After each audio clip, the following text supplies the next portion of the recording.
There are far worse things awaiting men than death.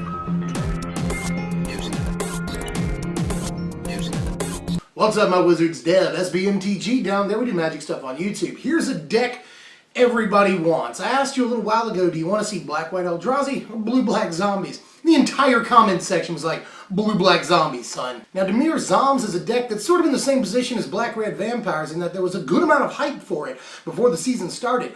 But in the first couple of weekends here, we really haven't seen much activity from it. And in just a week, we got the Pro Tour coming up. So what can we do if we want blue-black zombies to be an actual thing? There are some things we can do as a response to the format, but a lot of those are going to come in the spells. We'll get to those in a minute. Let's talk about the creatures first. 25 of them, and we're going to start with the Bash Brothers, the Gruesome Twosome. This is the obvious inclusion of a 4 of Relentless Dead and a 4 of Prized Amalgam. We need both these guys, and they go together so well, I figured I'd talk about both of them at the same time. I mean, the interaction between these two guys is pretty obvious. I don't have to talk about it too much. I mean, it's right there, you know. You pay X when Relentless Dead dies. You get a zombie back from your graveyard to the battlefield. When you do that, you'll also get any Prized Amalgams back at the end of the turn. You'll have to wait until the end step, but you'll get them back at the end of the turn. So that interaction is just crazy already. The problem with Amalgam is that it's just a 3-mana 3/3 when it's not sitting in your graveyard. When it does get into play, it's really just a guy that's vanilla and has no real abilities. Just a 3/3 body.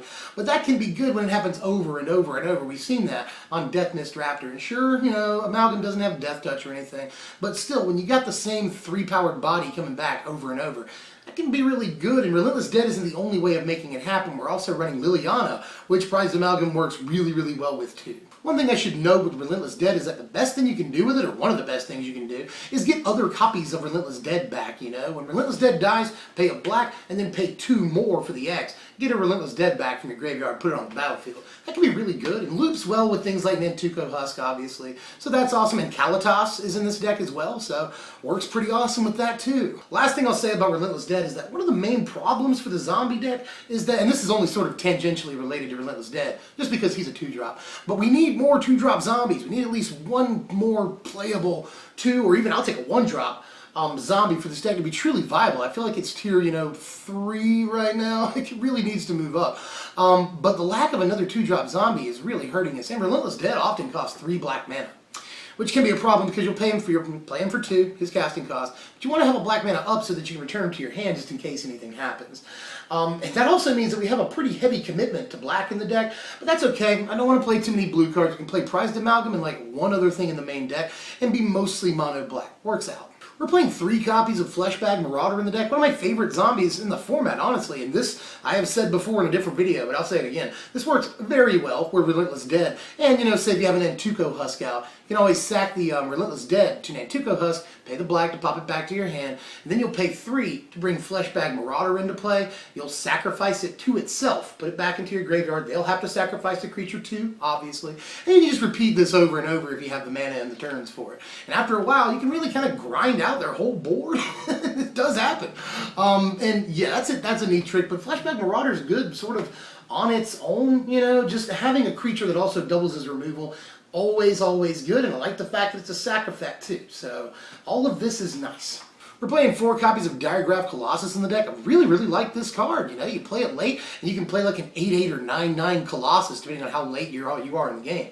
And then you play it early for a relatively low investment of 3 mana, and you can end up getting, 6/8 power out of it sometimes in zombie tokens and also its own PT as well. And it's especially good later on in the game with Relentless Dead, because Relentless Dead can die, you'll bring this back for just the 3 mana, and it can be enormous. So all of that's awesome. Problem is that it's a pretty grindy card, so it needs a few turns often. And even if you just need 1 turn to swing in with it, you've just played your 9/9 Colossus, you still have to wait a whole turn cycle before you can swing with it, which can be a bit of an issue. It's fairly removable, but still, it can be a great finisher, which we have a few of. Last thing I'll say is that we are running Kalitas in the deck, which means that the 2/2 zombies it generates can be great fodder for Kalitas. So another synergy right there, pretty good. We're playing 4 copies of Nantuko Husk in this deck right here. Really like, obviously, the way this works with Relentless Dead, but it's also got good synergy with Diregraf Colossus, you know? If you just sacrificed a bunch of guys so you can get in a big swing with an unblocked Nantuko Husk,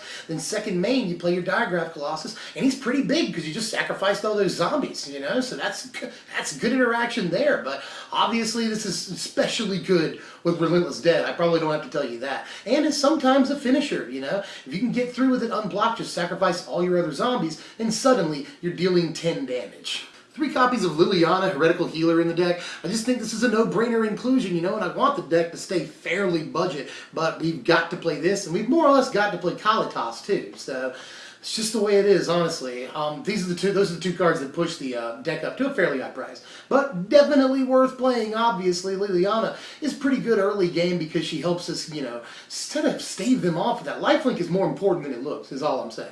But when she does flip, she gives us a 2/2 zombie. That's obviously relevant.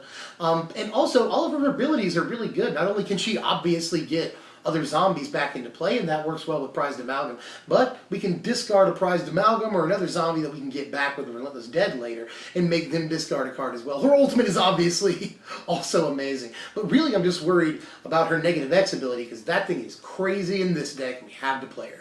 I put in 1 copy of Risen Executioner in the deck. Now, with all the creatures in the deck and a bunch of other zombies and stuff, we're not going to be playing this out of the graveyard very often, you know. Sometimes late game, we can play it for 6, 7, 8 mana, you know. And it's not too terrible, you know.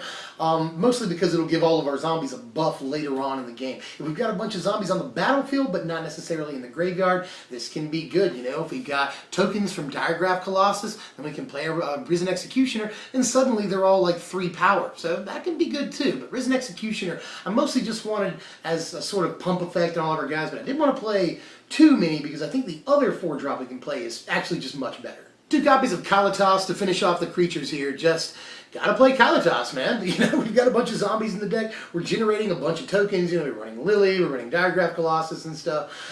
So just being able to make a huge Kalitas is really awesome. And a little bit later in the game, you know, 5th, 6th turn, making a Kalitas with 5 to 7 power swing is actually really good considering the lifelink there. You know, a 14-point life swing is what we want around that time in the game. If we've made it that far, which we're trying to do in the spell base here. We'll get to that in just a second. But I think that Kalitas is a no-brainer, and I'd probably rather play more copies of him than Risen Executioner, even with the buff from Executioner. This Kalitas is an amazing finisher. We're playing 10 spells in the deck, and a lot of this is a response to what we know is the format right this second at least. We're going to play 6 pieces of 2 mana instant speed removal in the deck. I think that's important. And 3 copies of that is going to be Grasp of Darkness, 3 copies of that is going to be Ultimate Price. They're both, most importantly, instant speed answers for Avacyn, Archangel Avacyn. That's very important. You put the trigger on the stack when she enters the battlefield, and you can kill her so she won't flip or anything, and just won't be around anymore. That's good. But an instant speed answer for Avacyn, I think, is very important, and both of these can do it. If they haven't always watching out, Grasp of Darkness can't, but Ultimate Price can still do the job for you. If red-black vampires are a thing in your meta, then Grasp of Darkness is what you want to take out Olivia with. You can't hit it with Ultimate Price. Both of these can take out Thing in the Ice. That's pretty important. They can take out almost anything in mono-white together. They can also take out pretty much anything in red-black vampires, not just Olivia for Grasp, but pretty much anything. And Ultimate Price and Grasp can both kill Jace. So these are all incredibly important creatures in the format, from everything in mono-white to everything in red-black vampires to, you know, Jace to Thing in the Ice to all of these things. So we have to have some amount of removal to deal with those. We're playing 2 copies of Negate in the main deck, and I know that looks weird, but it's going to be in the sideboard anyway. I mean, it's guaranteed to be in the sideboard. And we've got to have it against certain things. Collected Company is obviously important. Various Planeswalkers, notably Chandra and Sorin later on in the game. We were already set up a little bit. On turn 6, we can hold up and start waiting for that Chandra or Sorin to come down. Also good against other Planeswalkers, though. Also good against Declaration in Stone, a card that we absolutely hate a lot.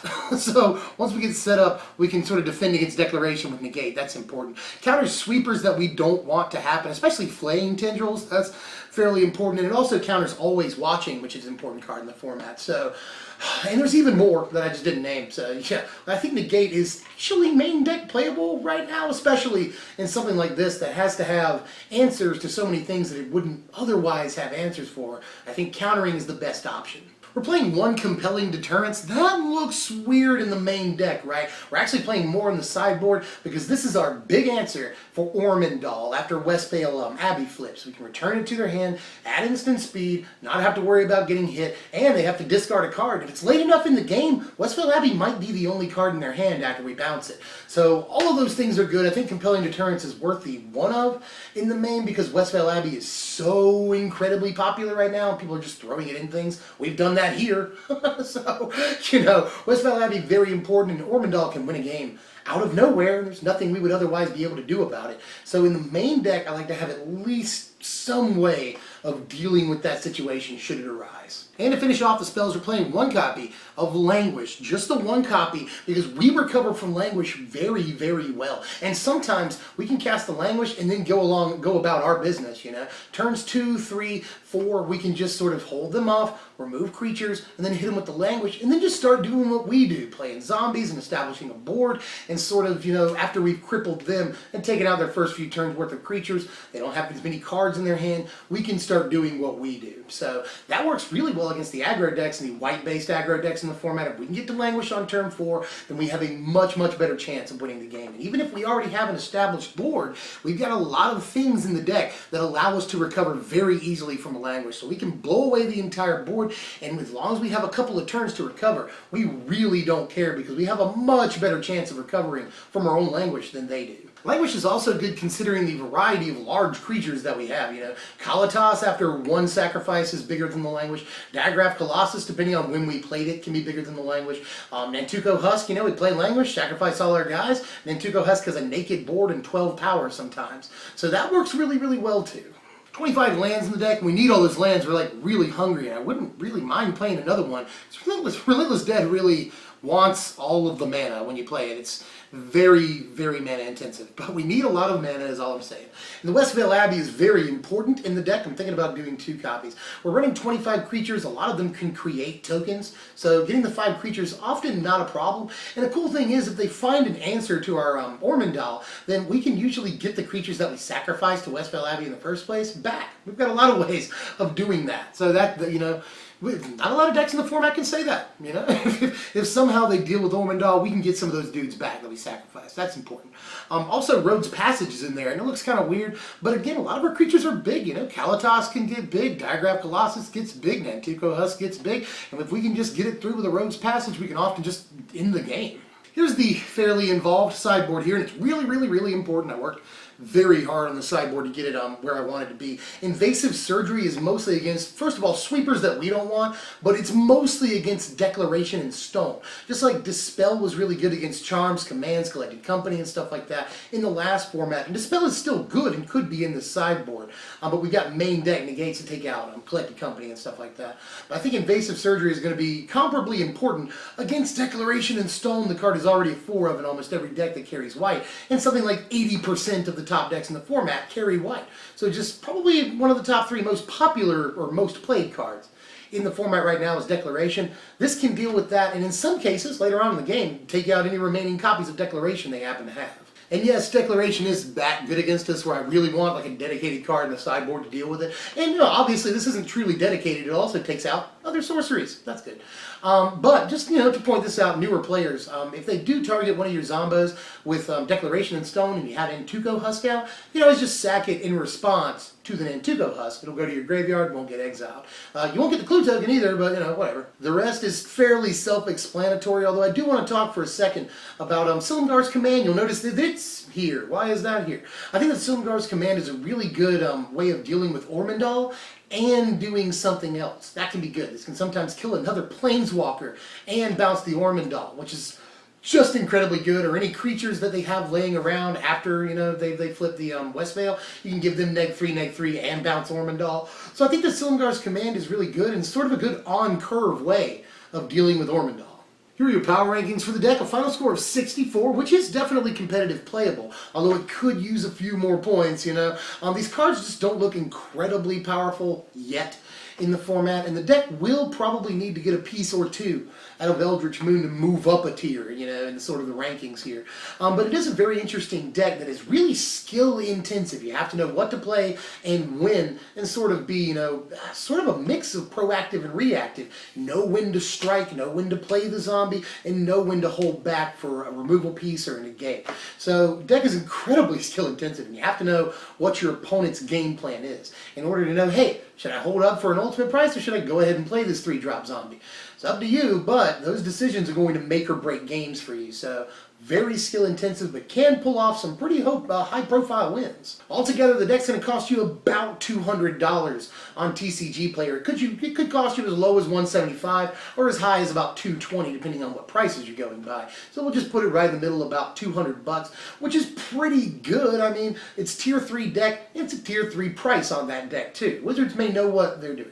That's all I've got for now. Let me know how you felt about this one in the comments. I've been brewing up zombies for what feels like months now. It's really just been about, you know, a month or 3 weeks, something like that. But a lot of people really wanted this deck, and I wanted to make it as good as it could be. And I did mention Soul Tie zombies, mostly so we could play Collected Company. I felt like that would be a very important card to play, but ultimately I'm still working on that. We'll have to see. You all right, Igby? I think you're okay. But what are we doing next time? That's pretty important too. Well, I'm working on Cryptolith Right. I've almost got that pretty much ready to go. I could do Red-Blue Aggro. I want to know how many people in the comments are ready for that. I could also finally do Black-White Eldrazi, one of my favorite decks in the format. I really, really like Black-White Eldrazi right now. And I'm cooking up Boros Midrange, which I actually think has a lot of really, really good tools. And finally, before Eldritch Moon spoilers start coming down the pipeline, I want to do one more of these things we want in Eldritch Moon videos. You know, a lot of people enjoyed that, and a lot of people, you know, pointed out my ability to make cards that are broken in Modern. So, you know, I at least want to fix one of those cards for Standard play, because we sort of fixed it in the comments, but I want to show it to you. And, more importantly, I want to do what everyone wants, which is the Legendary Werewolf, you know, Liliana, and Tamiyo. Everybody said that in the comments. Do versions of these, you know, and shared their versions of the cards. If you have versions of any of those cards, you know, Tamiyo, the Legendary Werewolf, or Liliana, that you have sort of brewing up in your head that you want to see, show us down there in the comments section. I'm always interested in that, and you might even see a sort of a version of your card in the next Things We Want video. That's all I got for now. If you enjoyed the content, like it. That seems to make some degree of sense. You can share it if you think it deserves to be shared. You can comment, like I've already asked you to do a bunch of times. I really hope that you take me up on that offer. Or you can subscribe if you're new, do all the YouTube stuff. And I'll see you guys later. I'm Dev from SBMTG. This is the Igby Monster, chilling down here. Oh, buddy, you are so big. And I will see you guys later. Thanks for watching, my wizards.